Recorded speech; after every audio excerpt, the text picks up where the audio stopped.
waalidayni ma'ruufan say waajur bu ñu doonoon ay yéefar ñuy def lu ñu mën ngir nga fekk leen ca la ñu nekk muy bokkaale yàlla nee na bu leen topp ci seen bëgg boogee waaye nag nekk gi ñu nekk yéefar ak ji leen jéem a ñor ca la ñu nekk bu tax nga tax di leen wàcc àndal ak ñoom ci bu dëppoog sharia ay rafetal jëme ci ñoom loolu wane na kon ne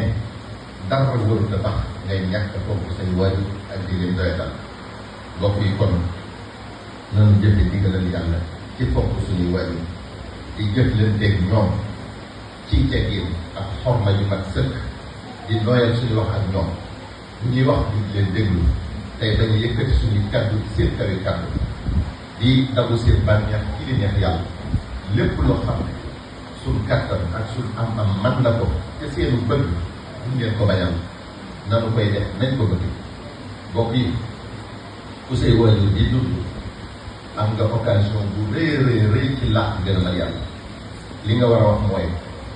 du faatu mukk baa ma faatu te làquma ngërëm loo mën a def ci lu baax te foofu ko say waajur topp ko woo leen jëfewoo seen i ndigal sa bunti jafe àddina ak laaxira ubbi ko wut mbokk yi waajur yi for nañ lool waaye dangay ci raw wasalaamaaleykum wa rahmatullahi taala wa barakatuh